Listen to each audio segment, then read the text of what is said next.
عليه فألقيه في اليم ولا تخافي ولا تحزني জোরে বলুন আল্লাহু আকবার। হে মুসলমান, সন্তান ডেলিভারি হয়ে যাক, তোমার যদি কোনো সংখ্যায় সন্তান নিয়ে আসতে করে তুমি কোনো টেনশন করবে না। তুমি আস্তে করে দরিয়ায় বাক্সবন্দি করে সন্তানকে দরিয়ায় ভাসায় দিবা। ফিল ইয়াম্মি ওয়ালা তাখাফি, কোনো চিন্তা নাই, তোমার সন্তানকে নিরাপদে আমি তোমার কোলে আবার উঠাইয়া দেব। সন্তান হলো ছেলে, সেই সন্তানটা জান্নাত থেকে কাঠের বাক্সে পাঠানো হলো।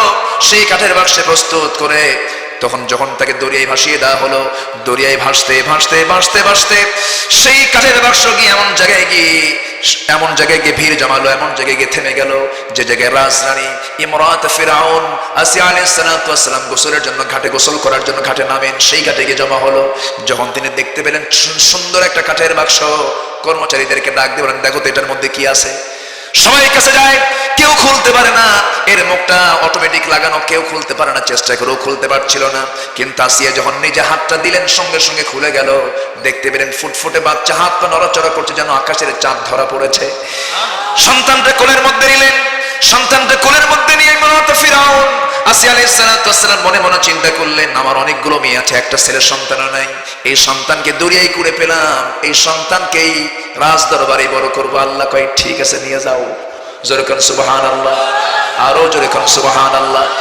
সন্তানকে নিয়ে যখন রাজ দরবারে প্রধান ফটক দিয়ে যখন ঢুকতেছিলেন, ফেরাউন সামনে দাঁড়ানো, বলতেছে, ওরে আসিয়া, গোসল করতে গেলে একা, গোসল করলা ঠিক ভালো কথা, সাথে আবার বাচ্চা কেন, এই সন্তানটা কার? এবার বলতেছেন, আমার স্বামী গো, দেখেন সন্তানটার চেহারার দিকে তাকান, কুররাতু আইনিল লি ওয়া লাক, আমার চক্ষু আপনার চক্ষু, আমার কলিজা আপনার কলিজা ভরায়া দিবে, এমন সুন্দর ফুটফুটে চেহারার দিকে একটু তাকায় দেখেন। বারবার ফেরাউন মনে মনে তাকায়, বারবার তাকায়, মনে মনে চিন্তা করে, 40,000 শিশু হত্যা করলাম যে শিশুর ভয়ে, আমার মনে হয় সেই শিশু আমার ঘরে। কি কথা কি বুঝতেছেন আমার ভাইয়েরা?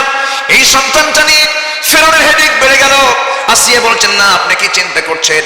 এবার বলতেছেন, না আমি কিছু চিন্তা করি না, তবে হ্যাঁ আমি আইন পাশ করেছিলাম ছেলের সন্তান জীবিত রাখা যাবে না, এই সন্তান জীবিত রাখলে তো আমাকে মানুষ খারাপ বলবে, আমি আইন পাশ করলাম, আমি আইন লঙ্ঘন করলাম। আমার বন্ধুগণ, আসিয়া বলছেন, আমার স্বামী গো, যত কিছুই বলেন না কেন, এই জায়গা আপনার আইন লঙ্ঘন করতেই হবে। কি কথা বোঝেন নাই? নেতা যত বড় হোক না কেন, বইয়ের কাছে কাইট, বইয়ের কাছে হুজুর যত বড় হোক না কেন, বইয়ের কাছে হুজুরগিরি খাটে না। তুমি কত নম্বর হুজুর আমার জানা আছে, যাও। আমার ভাইয়েরা, ফেরাউন বলল ঠিক আছে। সন্তানটা কোলের মধ্যে নিয়ে দরবারে হাজির হলেন, ঘরের মধ্যে ঢুকলেন, ঢুকে বলছেন, আমার স্বামী গো, সন্তানকে দুধ পান করাতে হবে, ধাত্রী খোঁজ করেন। দেশে ফরমান জারি করে দিল, আমার রাজরানী আছে একটা সন্তান লালন পালন করবে, কে দুধ পান করাবে, কে দুধ খাওয়াবে, কে ধাত্রী হবে। হাজার হাজার মহিলা সব জমা হয়ে গেল, সন্তানটা করে দেয় দুধ খাওয়ানোর জন্য, কিন্তু কোনো মা ওই সন্তানকে কোলে নিয়ে স্তনটা লাগাতে পারেন না, মুখটা স্তনে লাগাতে পারেন না, চিৎকার মেরে শুধু কান্দে। 2 দিন চলে যায়, 3 দিন প্রায় পার হয়ে যাচ্ছিল, পারে না। এমন সময় একজন মহিলা এসে আসিয়ার সামনে দাঁড়ায় বলছে, শোনো, আমি তোমাকে এমন একজন মহিলার সংবাদ দেব, যে মহিলা অত্যন্ত আবেদা সালেহা, খুব পরেশগারিনী, ওই মহিলাকে হাজির করলে পরে সন্তানটা তাকে মা বানাবে, মানে তার মাকে ডেকে আনো। একটু আসতে করেন সুবহানাল্লাহ। যে মহিলা সংবাদ দিয়েছিলেন সেই মহিলা হলেন আমার নবী, আমাদের নবীর আগের নবী, বনি ইসরাইলদের নবী মুসা আলাইহিস সালাতু ওয়াস সালামের ছোট খালাম্মা, তিনি তার সঙ্গে সঙ্গে গিয়েছিলেন। এরপরে কি হলো, তার মাকে ডেকে আনা হলো। 3টা দিন পর চোখটা একটু গর্তের মধ্যে চলে গেছে, শুকায় গেছেন মুসা আলাইহিস সালাতু ওয়াস সালাম, খাবার নাই। তবে একটা শিশু মার স্তন থেকে দুধ না পেলেও, নবজাতক মার পেট থেকে বের হওয়ার পরেও মার স্তনের দুধ ছাড়াও 3টা দিন সে বেশ বাঁচতে পারে, কারণ একটা শিশু যখন পৃথিবীতে আসে 3 দিনের রিজার্ভ খাবার নিয়ে দুনিয়াতে আসে। এরপরে কি হলো, এরপরে মুসা আলাইহিস সালাতু ওয়াস সালামকে যখন তার মায়ের কোলে যখন দেওয়া হলো, মা সন্তানকে চিনল, সন্তান মাকে চিনল, গন্ধ ঘ্রাণ পেয়ে গেল, স্তনে দুধটা লাগায়, স্তন মুখটাতে লাগায় দিলেন, দুধ পান শুরু হয়ে গেল। এবার যখন মা সন্তান এক জায়গায় হয়ে গেল, আসিয়া বলছে, শোনো ওই মহিলা, এই সন্তান জানাতনা নয়, কিন্তু কত মহিলা ধাত্রী হতে আসলো, কারো দুধ মুখে নাই, তোমাকে মা বানিয়েছে, আমি তোমাকে কিন্তু কোনো ক্রমেই দরবার ছেড়ে 2 বছর যেতে দেব না। মুসার মা মনে মনে, আমি তো এটাই চাই, জোরে করে আল্লাহু আকবার, আমি তো এটাই চাই। শেষ পর্যন্ত কি হলো, শেষ পর্যন্ত ওই বাড়িতে থাকলেন, চাকরি পেলেন, দুধ পান করাতে হবে, হবে। এবার আসিয়া বলছে, শোনো, 2টা বছরে তুমি দুধ পান করাবে, এই দরবারের যত কর্মকর্তা কর্মচারী আছে সবার বেতনের চাইতে তোমার বেতন বেশি। আল্লাহ বলছেন, ফেরাউন রে, আবার মুসাকে মারা তো দূরের কথা, তোর বাড়ির রুমও দখল, মাসে মাসে পকেট থেকে টাকাও খসাবে। জোরে কান সুবহানাল্লাহ। বাঁচান কে? আসতে বলবেন না, বাঁচান কে? প্ল্যান কার? আল্লাহর প্ল্যান কি দুর্বল না মজবুত? মজবুত প্ল্যান। ধীরে ধীরে বড় হতে লাগলেন। 2 বছর পূর্ণ হয়ে গেল। 2 বছর যখন পূর্ণ হয়ে গেল, কোনদিন ফেরাউন মুসা আলাইহিস সালামকে কোলে নেয় নাই। একদিন আসিয়া বলছেন, আমার স্বামী, আপনি কত ভালো মানুষ, কিন্তু আপনাকে পাষাণ মনে হয় কেন? এই বাচ্চাটা 2 বছর হলেই দরবারে বড় হলো, আপনি একটা দিন কোলে নিলেন না? ফেরাউন মনে মনে কোলে যে কেন নিই না, তুই তো বুঝিস না, একটু কোলে নেন।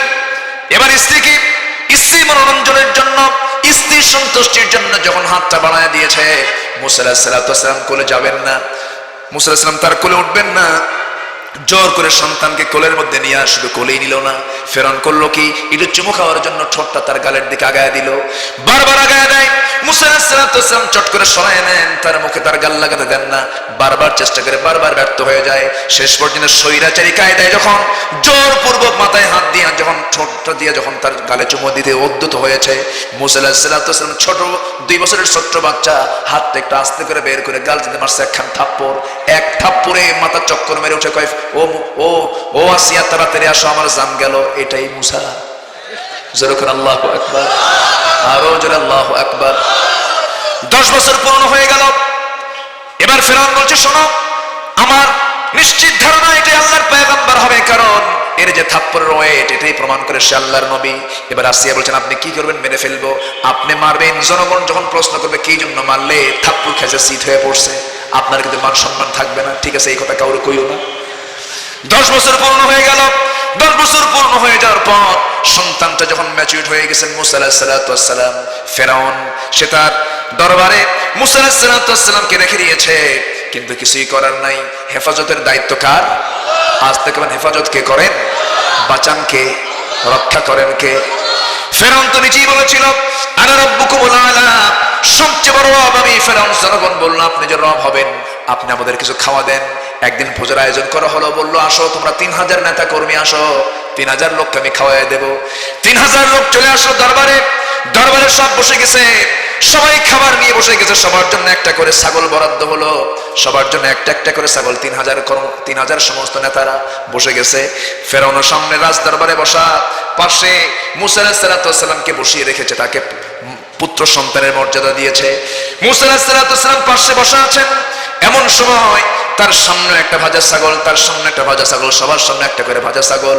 এবার জনগণকে লক্ষ্য করে বলছে, হে আমার জনগণ, তোমরা সবাই খাওয়া শুরু করো। এবার জনগণ বলল, না, আমরা খাবো না, আপনি আমাদের রব, আগে খাওয়া শুরু করেন। মুসা আলাইহিস সালাম মনে মনে চিন্তা করেন, হায় রে রব, ছাগল খাওয়া রব? আমার রব তো তিনি হবেন যিনি খাবেন না, যিনি ঘুমাবেন না, যিনি ঘুম তো দূরের কথা তন্দ্রাও যাবেন না। লা তাখুযুহু সিনাতুন ওয়ালা নাওম, তিনি আমার কে? আসতে বলবেন না, তিনি কে?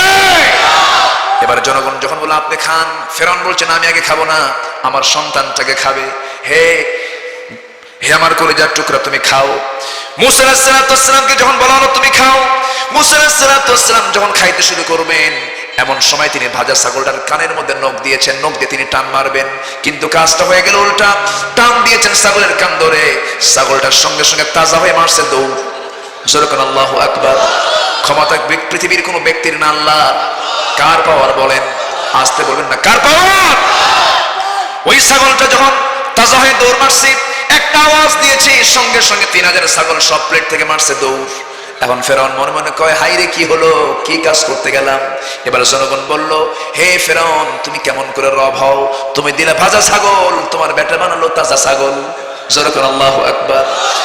এবার ফেরাউন তার চক্ষু রক্তিমাকার ধারণ করে মনে মনে চিন্তা করলেন, না, আমি নিশ্চিত এটাই আল্লাহর পয়গম্বর হবে, একে দুনিয়া থেকে বিদায় করে দেব। মুসা আলাইহিস সালাম ফেরাউনের চক্ষু আড়াল করে মা সিয়ার কোলে গিয়ে বসে আছেন। বসে বলছেন, মা, উপায় তো নাই, কি হয়েছে? ভাজা ছাগল তাজা হয়ে গেছে। কি বাবা, কি হয়েছে? ভালো করে খাও। সব খুলে বললেন। ফেরাউন এসে বলে, শোনো আসিয়া, উপায় নাই, যেদিন তুমি দুনিয়া থেকে কুড়ে নিতে সন্তানকে, সেই দিন টের পাইছি চাইরেন আল্লাহর নবী। যেদিন থাপ্পুর কাছে সেদিন মনে হয়েছে আটানা আল্লাহর নবী। আজকে মরা ছাগল তাজা করছে, আমি নিশ্চিত আজকে 16 আনাই আল্লাহর নবীকে মারবো আজকে। এবার বলছেন আমার স্বামী গো মারবেন তো ভালো কথা, কি কাজ করেছে? এই কাজটা যেন কোনো লোকের হাতে হবে না। এই সন্তানটার হাতের বরকত আছে, এই সন্তানটার মর্যাদা আছে। আপনি কেমন সন্তান কি পৃথিবীতে পাবেন যার হাতের ছোঁয়ে ভাজা ছাগল তাজা হয়ে যায়? এমন কোনো লোক পাবেন নাকি? এবার ফেরাউন বলছেন না, এমন সন্তান তো পৃথিবীতে পাওয়া সম্ভব নয়। শোনেন, এই সন্তানকে মারা যাবে না, এই সন্তানকে টিকে রাখতে হবে, আমাদের কাজে লাগবে। কেমন করে আমাদের কাজে লাগবে? অন্তত আপনার কাছে একদিন লাগবে, আপনি একদিন মরবেন। হ্যাঁ, মরে যাব। আপনি যখন মরা লাশ হয়ে শুয়ে থাকবেন, আপনার পাশে এসে আপনার মরা কান ধরে এই সন্তান টান দিবে, আপনি তাজা হবেন। কি কথা কি বলছে কেন? এইরকম করে করে আল্লাহ রাব্বুল আলামিন ওয়া কাযালিকা নুনজিল মুমিনিন, আল্লাহ পাক ইমানদারকে কেমন করে বাঁচান। শেষ পর্যন্ত মুসা আলাইহিস সালাতু ওয়াস সালাম টিকতে পারেন নাই, খুব রাগী লোক ছিলেন মুসা আলাইহিস সালাতু ওয়াস সালাম। সকল নবীর চাইতে বেশি রাগ ছিল কোন নবীর? কোন নবীর? মুসা আলাইহিস সালাতু ওয়াস সালাম খুব রাগ ছিল। আল্লাহ পাক সে রাগের কথাও কোরআন শরীফে বলেছেন কি বলেন নাই? বলেছেন। তিনি বললেন আল্লাহ বলেন মুসা তুমি দাওয়াত দিতে যাও ফেরাউনকে। তিনি বলেন আল্লাহ কেমনে যাব, আমার কথা তো ঠিক নাই, আমার কথা তো এলোমেলো হয়ে যায়, আমার খুব রাগ, ডাইরেক্ট মারি খালি। জোরে করে আল্লাহু আকবার। আমার ওপেন কথা, নরম করে কোনো কথা বলতে পারি না। আফসাহু মিন্নি লিসানান, আমার চাইতে সুন্দর মিষ্টি কথাই বলতে পারে আমার ভাই হারুন, আপনি তাকে আমার হেল্পার বানান। আল্লাহ বলেন মুসা রে, তোমার মুখে তোমার ভাইয়ের প্রশংসা শুনলাম, যাও তোমার ভাইকে এমনি এমনি পাঠালাম না, তাকেও নবী করে পাঠিয়ে দিলাম। একটু আস্তে কোন সুবহানাল্লাহ, আরো জোরে কোন সুবহানাল্লাহ। মুসা আলাইহিস সালাতু ওয়াস সালাম কাউকে ভয় পেয়েছেন নাকি? আস্তে কবেন না, কাউকে ভয় পেয়েছেন নাকি? কাউকে তিনি পরোয়া করতেন না। কাকে ছাড়া? আল্লাহকে ছাড়া। এক যুবক এসে তার সামনে বাঁকা তারা আচরণ করতেছে, ভুল করার পরও স্বীকার করে না। তিনবার তাকে বুঝালেন, শোনো ভুল করেছো না, ভুল করে না, ভুল করেছো না, ভুল করে না, ভুল করেছো না, ভুল করে না। মারছেন থাপ্পড়, এক থাপ্পড় মারার সঙ্গে সঙ্গে মরে গেছে, মাটির সঙ্গে সোজা হয়ে গেছে। আল্লাহকে বলছেন আল্লাহ দোষ কিন্তু আমার না।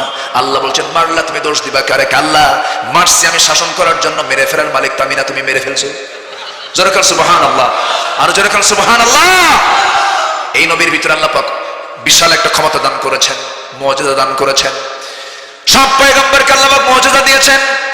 এই পয়গম্বরকে আল্লাহ রাব্বুল আলামিন স্পেশালি কিছু গুণ দিয়েছিলেন। আল্লাহ রাব্বুল আলামিন মুসা আলাইহিস সালাতু ওয়াস সালামকে অনেকভাবে পরীক্ষা করেছেন। তিনিও বাড়িতে থাকতে পারেন নাই, তিনিও হিজরত করেছেন, পরীক্ষায় পড়েছেন। আল্লাহ রাব্বুল আলামিন এই বান্দাকে পাঠিয়েছেন 6টা কাজের জন্য। এর মধ্যে পরীক্ষার জন্য। কিসের জন্য বলেন? পরীক্ষার জন্য। মুসা আলাইহিস সালাতু ওয়াস সালাম টিকতে পারলেন না। ওই লোকটা যখন মারা গেল, আল্লাহ বললেন শোনো তুমি আর টিকতে পারবে না, তোমার বিরুদ্ধে হত্যার হুলিয়া জারি হয়ে গেছে, তুমি এখন দেশ ছাড়ো। দেশ ছাড়লেন, হিজরত করলেন। আমার নবী হিজরত করেন নাই? হিজরত করেছেন। ইব্রাহিম আলাইহিস সালাম হিজরত করেছেন। কোন পয়গম্বর নিজের দেশে ভালোভাবে টিকতে পারেন নাই, মায়ের খাইছেন, পিটন খাইছেন, পরীক্ষা দিয়েছেন। মুসা আলাইহিস সালাম চোখ বন্ধ করে যেদিকে চোখ চলে যায় চিন্তা করলেন, চোখ খুলে তিনি হাঁটতে লাগলেন। চলতে চলতে খুঁজে পেলেন একটা জনপদ, সেখানে একটা কূপের ধারে গেলেন। কূপের ধারে গিয়ে তিনি কূপের পাশে দাঁড়ালেন। প্রচন্ড ক্ষুধা তৃষ্ণা পেয়েছে। ঢাকনায় হাত দিলেন, ঢাকনা টান দিলেন, সুন্দর করে পানি বের করলেন। সেখান থেকে পানিটা তুলে নিয়ে তৃপ্তি ভরে পানি পান করলেন। আর সেখানে অবস্থান করলেন। কিছুক্ষণ পর দেখেন 2টা মহিলা মানুষ এই কূপের দিকে এগিয়ে আসছে। তাদের পাশে কিছু ছাগল আছে, সেই ছাগলগুলো তারা চড়াচ্ছে। এরপরে তারা বালতি হাতে নিয়ে দাঁড়ানো কূপের ধারে। এবার বলা হলো তোমরা এখানে দাঁড়ায় আছো কেন? কূপ থেকে পানি তুলবো। পুরুষ মানুষ আমার বাড়িতে নেই, একজন বুড়া মানুষ আছে, তিনি নড়াচড়া করতে পারেন না। আমরা এখান থেকে কূপ থেকে পানি তোলার জন্য এসেছি। মুসা আলাইহিস সালাম ভাবলেন বেচারা মহিলা মানুষ, কষ্ট হবে, সন্ধ্যা হয়ে গেলে ওদের ফিরতে দারুণ কষ্ট হবে। এই চিন্তা মনে করে বলেন দাও বালতি দাও, আমি তোমাদেরকে সহযোগিতা করি। কূপের ধারে গেলেন। কূপের ধারে গিয়া ঢাকনায় টান দিন, ঢাকনায় আবার হাত দিলেন। যে ঢাকনাটা এত ভারী ছিল, যে ঢাকনা টান দিতে 7 থেকে 8 জন পুরুষ মানুষের দরকার হতো, হাত দিলেন আর এমন ধরে জোরে ফিকা মারলেন, সিটকে পড়ে গেল। 2 মহিলা মনে মনে কয় এটা মানুষ অন্য কিছু। জোরে করে আল্লাহু আকবার। সকল পয়গম্বরের দৈহিক শক্তি কে দিয়েছেন? সকল পয়গম্বরের দৈহিক শক্তি কে দিয়েছেন? আল্লাহ পাক দিয়েছেন। দাউদ আলাইহিস সালাম লোহায় হাত দিতেন, লোহাটা কাদার মতো নরম হয়ে যেত। তার বউ ছিল 100 জন। তার বউ ছিল কয়জন? 100 জন। সুলাইমান আলাইহিস সালাম তার বেটাও কম না। দাউদ আলাইহিস সালামের ছেলে সুলাইমান আলাইহিস সালামের বউ ছিল 300 জন। কয়শো জন? 300 জন। এক রাত্রে তিনি সহবাস করেছেন 100 জন নারীর সাথে। আল্লাহু আকবার। আল্লাহ পাক প্রত্যেক পয়গম্বরকে বিশাল শক্তি দান করেছিলেন। আমার বন্ধুগণ, আমার নবীর গায়ের মনে শক্তি কম ছিল? আজ থেকে কেন কম ছিল নাকি? আল্লাহ পাক আমার নবীকে 100 জন পুরুষের সমান শক্তি দান করেছিলেন। 100 জন পুরুষ। ওইদিকে আমি যাবো কখন? সময় তো পাচ্ছি না। কব আলোচনা চালাবো। কখন? এখন না শেষ করব? কতক্ষণ? যতক্ষণ। থাকতে রাজি আছেন সবাই? সবাই থাকতে রাজি? কি একে রেখে কাজী? আমাকেও থাকতে হবে, থাকবো। আপনি যতক্ষণ আমি আছি, ইনশাল্লাহ। ইনশাল্লাহ বলেন, জোরে বলি ইনশাল্লাহ। প্রয়োজন আজকে ফজর নামাজ না পড়লে হবে নাকি? সবাই কি ফজর নামাজ পড়বো? এশার নামাজ পড়েছি? এশার নামাজ পড়েছি? আচ্ছা, আমাকেও নামাজ ছেড়ে দেবো না। জোরে বলি ইনশাআল্লাহ। খুব সুন্দর মানুষ আপনারা, বলি আলহামদুলিল্লাহ। যে আয়াত আমি তেলাওয়াত করেছি সেই আয়াতে 4টা কাজের কথা আসছে। কয়টা কাজের কথা আসছে? 4টা কাজ। একটা হচ্ছে জিহাদ করো, জিহাদ করার মতো। কে বলছেন? এরপর আরো 3টা কাজ আল্লাহ পাক করতে বলেছেন। দেখি সময় পেলে আমি একটা একটা করে বলার চেষ্টা করব। এইদিকে পরীক্ষার কথা বলছিলাম, পরীক্ষা দিয়েছেন আম্বে কেরাম। মুসা আলাইহিস সালাম বাড়িতে থাকতে পারলেন না, চলে গেছেন, অনেক দূর চলে গেছেন। ওই মহিলাকে পানি তুলে দিয়ে বলেন তাড়াতাড়ি বাড়ি চলে যাও, সন্ধ্যার পরে মেয়েদের বেশিক্ষণ থাকতে নেই।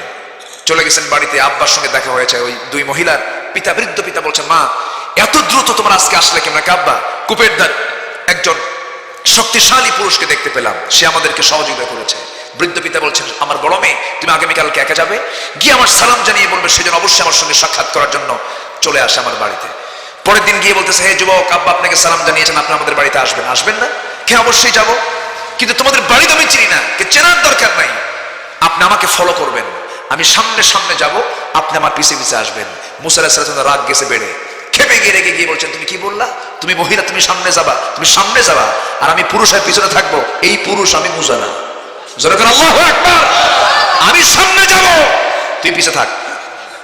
আল্লাহু আকবার বলেন। এদেশের 16 কোটি মানুষ আছে কার পিছে? আলহামদুলিল্লাহ। হ্যাঁ,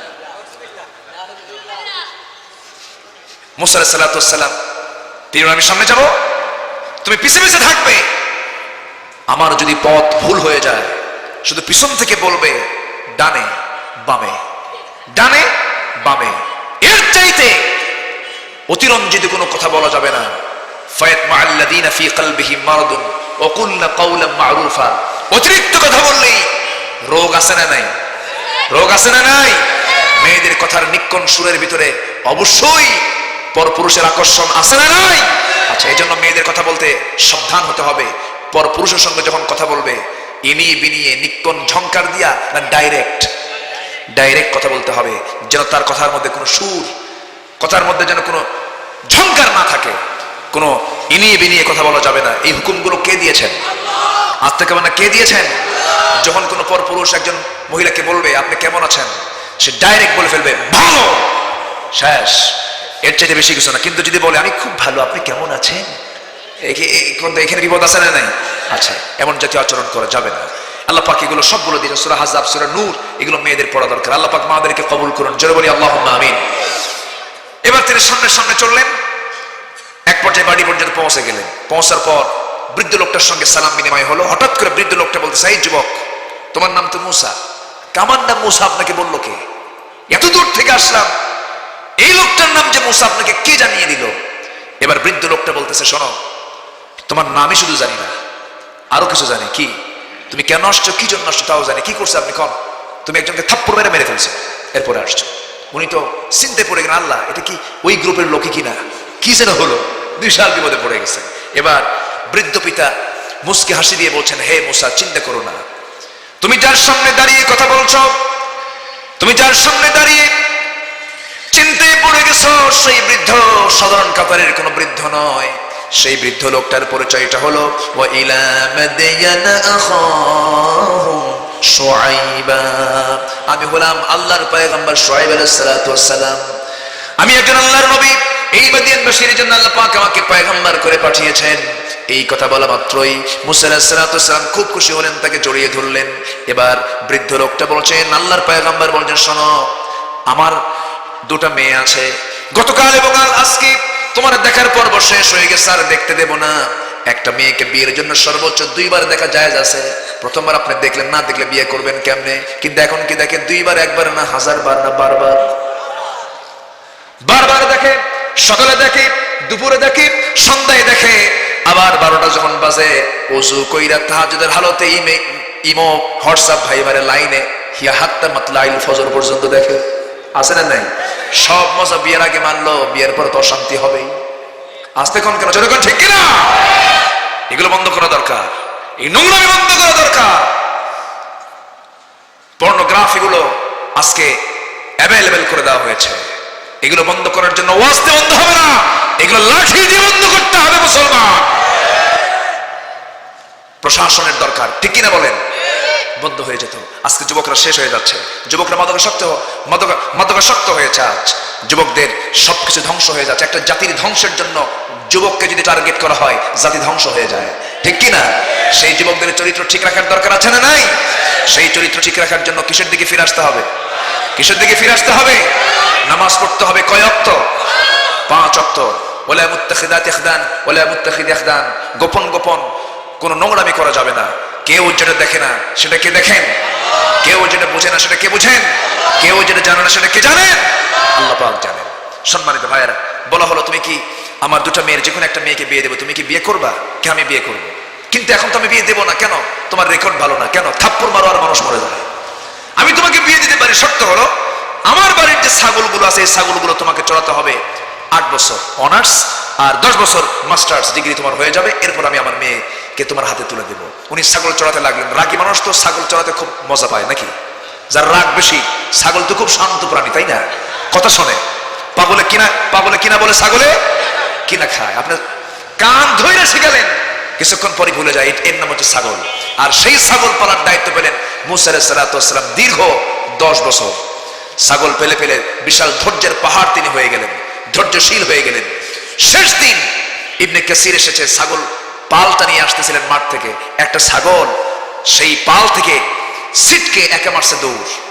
মুসা আলাইহিস সালাতু ওয়াস সালাম রাগ গেছে বেড়ে, কত কষ্ট করে নিয়ে আসতেছে, তুই আবার একা দৌড় মারলি? ওই এক ছাগলকে ধরার জন্য উনিও পিছে দৌড়। ছাগলও দৌড়ায়, আল্লাহর পয়গম্বর দৌড়ায়।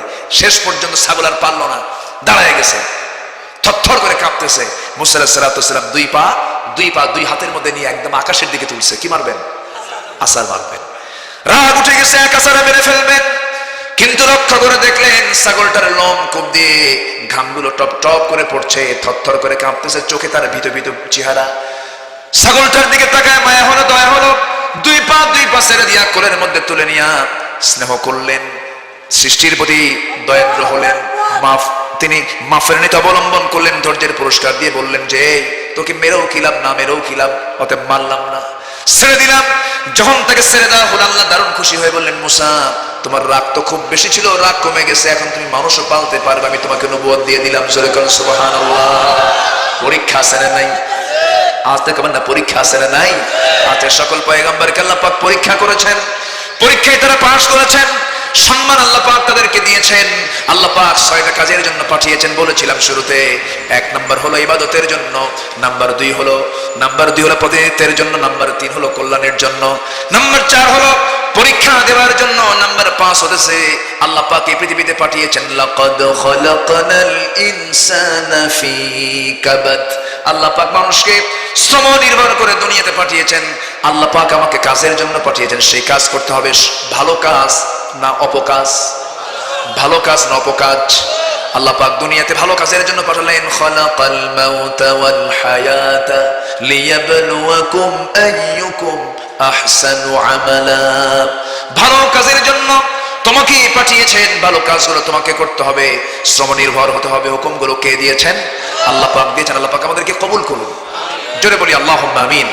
সম্মানিত ভাইরা, যে আয়াত থেকে আমি তেলাওয়াত করেছি, আল্লাহ পাক এই আয়াতে আবার 4টা কাজের কথা বলেছেন। 1 নাম্বার আমরা শিখেছি মোটামুটি, সেটা হলো আমরা চেষ্টা করব কার পথে?